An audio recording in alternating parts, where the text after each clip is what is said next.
네, 이제 넙스 모델링 방식에 대한 얘기를 좀 시작을 해볼 건데, 그 넙스 모델링이라는 것은 저희가 그 제너레이터 인트로에서도 얘기했듯이 어떤 덩어리를 만들어 나가는 그 방식을 점선면 편집 방식이 아닌, 그러니까 선을 재료로 해서 덩어리를 또 올릴 수 있는 그런 접근 방식들이 있습니다. 그래서 여기 보시면은 다양한 넙스 모델링을 접근할 수 있는 제너레이터들이 있는데, 어, 그 재료를 잘 만들어야 덩어리도 잘 만들어지는 건 뭐 당연한 얘기겠죠. 그래서 스플라인에 대한 특징을 좀 더 깊이 이해를 해보고, 저희가 조금 더 넙스 모델링을 잘 활용할 수 있도록 좀 그런 얘기들을 시작해 보겠습니다.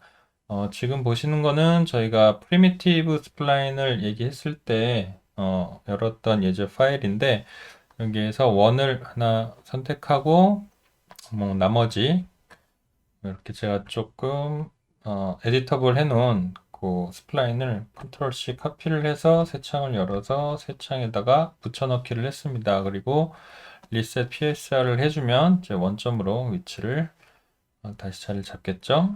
그래서 위에 보시는 거는 서클이라고 해서 이제 스플라인이고 선입니다. 얘네들 선은 렌더를 해도 기본 상태에서는 전혀 렌더링이 되지 않는 그런 상태고요.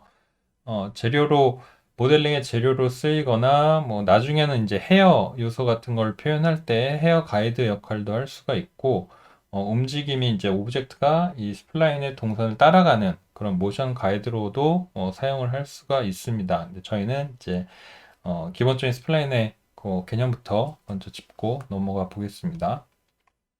그 스플라인이 가지고 있는 속성은 지금 프리미티브 같은 경우는 이제 점선면 편집, 그러니까 면은 해당이 안 되겠죠. 그래서 우리가 이제 컴포넌트 단위의 편집을 들어갈 때는 이 포인트 모드로 들어갈 수가 있는데, 프리미티브인 상태이기 때문에 이제 전혀 들어가지 않는 걸 볼 수가 있고요. 에디터블 버튼을 눌러서 이제, 그러니까 뭐 프리미티브를 순수한 폴리곤 형태로 만들었던 것처럼 스플라인도 프리미티브 스플라인을 에디터블을 하게 되면 이제 전편집을 할 수 있는 순수한 스플라인 상태로 이제 전환이 됩니다. 그러면 동그란 이런 구조를 가지고 있는 스플라인이 표현되는 그 컴포넌트 포인트 단위를 보면 이 4개, 점이 4개로만 이루어져 있어요. 이제 저희가 폴리곤 방식하고 비교를 해보면 폴리곤 방식 같은 경우는 이런 식으로 어, 원의 구조를 표현하기 위해서는 저희가 그 버텍스가 많으면 많을수록 좀 더 곡선이 잘 표현이 되는 걸 볼 수가 있죠. 그래서 이 폴리곤은 부드러운 이 면 표현을 하기 위해서는 이제 버텍스가 굉장히 많이 필요하게 됩니다. 그런데 스플라인 같은 경우는 얘가 이제 수학적으로 계산을 하는 거예요. 그래서 기준점이 버텍스가 이 점과 이 점 사이에 이 곡선을 그려내는 이 과정을 그냥 수학적인 계산을 통해서 그 곡률 계산을 통해서 이렇게 그래프처럼 그래프 그리듯이 이런 중간 지점을 표현을 해주는 그런 방식이고요. 뭐 적절한 비유는 아닐 수도 있지만 여러분들이 이미지 작업을 하실 때 포토샵에서도 이런 뭐 부드러운 이런 테두리를 잘 표현하려면 해상도가 높아야 되고 그러려면 픽셀 수가 해상도 픽셀 수가 많이 확보가 되어야 그런 고화질 이미지를 얻을 수가 있잖아요. 근데 반면에 뭐 일러스트레이터 같은 경우에는 지금 보시는 것처럼 베지어 곡선으로 이제 기준점만 추가하고 이런 중간에 표현되는 곡선 부분은 그 곡률을 조절하는 이런 양팔 조절자를 조절을 해가지고 이 곡선의 느낌을 언제든지 이렇게 변화할 수가 있는 그런 장점이 있었죠. 그래서 벡터 라인에 대한 뭐 그런 특징을 똑같이 시나포드에서도 이제 가지고 있고요. 어, 그렇다 보니까 이제 이런 기준점이 되는 점의 개수가 폴리곤과 비교했을 때는 그렇게 많이 필요하지는 않는 거죠. 그래서 뭐 모델링을 할 때에도 비교적 좀 적은 편집을 통해서 조금 더 복잡한 구조를 좀 더 심플하게 간단하게 이제 만들어낼 수 있는 건 장점이 있는 아이이고, 단지 이렇게 에디터블을 하게 되면 만약에 프리미티브 상태에서 우리가 프리미티브 상태에서 이 스플라인의 속성을 제어할 수 있는 거는 그냥 오브젝트 탭에 있는 뭐 크기 정도, 그리고 우리가 지금 디스크를 제가 잡고 있군요. 이 서클을 가지고 프리미티브를 하나 이렇게 꺼내 보시면 이 프리미티브 상태에서는 얘 뭐 사이즈 정도, 그리고 뭐 타입을 뭐 링 형태나 뭐 이클립스 타원 형태로 조절하거나 뭐 방향성을 선택하는 정도, 그 정도의 옵션이 있고, 이제 인터미디어트 포인트라는 거는 후에 좀 설명을 하겠지만, 이 기준점들을 두고 이 중간면들을 어떤 방식으로 이제 채워 나갈 거냐에 대한 옵션들이 좀 있습니다. 그래서 이런 조건들을 좀 바꿔주게 되면 중간면이 생성되는 그 모양이 조금씩 이렇게 변화를 조금 줄 수가 있는 여지도 있고요. 그런데 이제 프리미티브가 아닌 실제로 이제 스플라인으로 이렇게 깨버리게 되면 그런 기준점들은 그냥 고정이 되어 버리는 거죠. 그래서 이런 상태에서 보는 스플라인.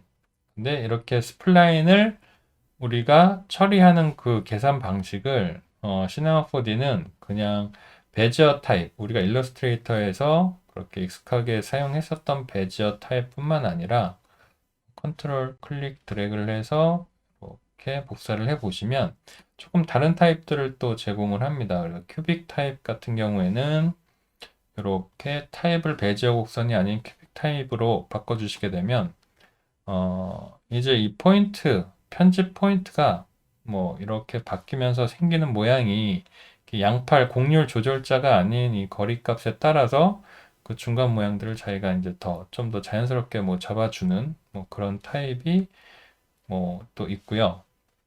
만약에 조금 더 하나 더 복사를 해서 타입을 아키마 타입으로 바꿔주게 되면 이런 식으로 또 중간 선을 만들어주는 그런 기준 자체를 좀 바꿔주는 거죠, 타입을. 그래서 여러분들이 지금뿐만 아니라 앞으로도 이제 베지어 타입을 가장 많이 사용을 하게 되실 겁니다. 그래서 이런 타입을 B스플라인 이런 식으로도 바꿔주시면, B스플라인 같은 경우에는 컨트롤 포인트가 정확하게 지금 저희가 버텍스처럼 이런 식으로 선 위에 이런 컨트롤 포인트가 딱 붙어서 움직이는 게 아니라, B스플라인 타입 같은 경우는 이런 컨트롤 포인트가 좀 선 바깥에 위치를 해 있습니다. 그래서 이런 포인트 간격이 편집점이 위치가 이렇게 바깥으로 빠져 있는 형태로도 좀 편집을 해줄 수가 있겠고요.